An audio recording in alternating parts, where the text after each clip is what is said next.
ShinRobjira. Today we're going to be talking about the Funko Godzilla vs. Kong Standard Mechagodzilla. You can get a copy of your own over at the Toy Store. Now, I've essentially already talked about this figure when talking about the atomic breath, glow-in-the-dark proton scream version that Funko put up and out on their website that nobody really knew about until it was too late. So I really don't know how many differences exist between this version and that version, but I guess we'll all find that out today. Opening up the box, putting it on its side, sliding the boy out. Looking on the back, we now have both Neon City Light Kong and Godzilla. We still need Standard Godzilla. We now have Standard Mechagodzilla. And I think all we need left is Battle Ready Kong. Yeah, those are the last of the ones that we need. Hopefully Walmart can kick it into high gear. There we are. And here we go. All the listings I've seen for this guy have listed him as metallic. And he looks pretty metallic, I guess. Now already I'm noticing somewhat of a difference between the two, and it's actually quite interesting. Looking at the two side by side, one's got his head pointed downwards, one's got his head pointed forwards. The pupils look a little bit bigger on the standard version, and the only other difference I can spot from there are the two hands over here. Glow-in-the-dark Mecha G's got a bit more of a fisted hand, while standard Mecha G has a much more open hand. Very interesting. Other than that, I really can't see any major differences at present. One might have more paint than the other. I don't know whether that would be pointed towards one's exclusivity, or the fact that Funko has some pretty dodgy quality control. But either way, it's pretty cool to see that there are some major differences between the two, other than the fact that this one comes with a proton scream, and the other one doesn't. Another difference to mention between the two is that this guy's arm is a little bit more tucked, while this one's a little bit more outreaching. I think you can tell from the back sides over here, and I think you can also tell if you look at him from the top over here. Exclusive boy's got a little bit more of a bend to him,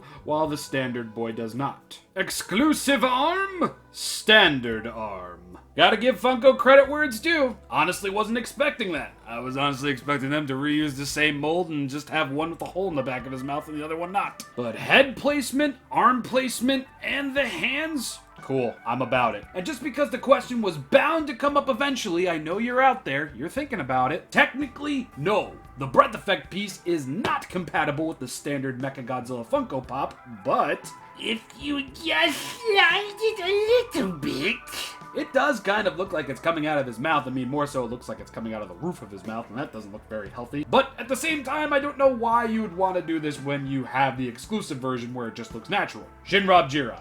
Answering the questions nobody asks. Not until after 3 a.m. Alright, I might be going crazy, but I think I have noticed the difference in the paint. This guy is a bit darker. He's a bit more of a thicker silver, while this one is a little bit of a lighter silver. I've only noticed it now by looking at their heads like so, and I think you can see this guy is definitely shinier. He's definitely got more of a silver aspect to him, and this guy's a bit brighter. I don't think it's the easiest difference to spot, but it is spottable if you actually look at it. Yet again, have to hand it to Funko. Good job. That being said, moving on to paint and detail, yeah, this guy is just as detailed as his exclusive counterpart was. Look at all of that magnificent detailing. I can't believe it's just a Funko figure. This guy still looks amazing. Funko have their work cut out for them because this is easily one of their most impressive looking Funko Pops I think they have ever released. Just look at all that amazing detail on the arm. Look at it on the legs. Look at it on the face. And on the top of the head. On the opposite side of the legs moving into the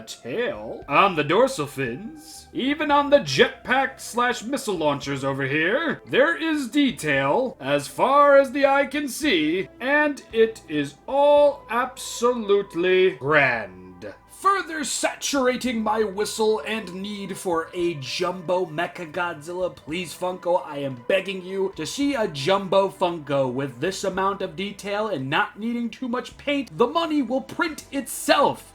The money will print itself, but half the fandom will never see it because scalpers keep scalping. Walmart, do better. But in terms of paint and detail, he's silvery, he is shiny, he has red where he needs to have red, so I'm going to give him a full star. And in terms of detail, if you couldn't guess it already, solid star as well. And since this guy has no articulation, that's kind of it. I absolutely love that there are differences between the standard Mechagodzilla and the exclusive Mechagodzilla. It makes picking both of them up just all the more worth it, especially for Godzilla vs. Kong completionists or just crazy Godzilla fans like myself. Funko really have stepped up their game, and their GVK line is just pure molten proof of that. I just wish their glow-in-the-dark features were a little bit better, that's all. In terms of this Mechagodzilla, I couldn't recommend him enough. Funko really did knock it out of the park, and I can't wait to add this guy into the collection. That being said, 2 solid stars, a full recommend for this lovely lad,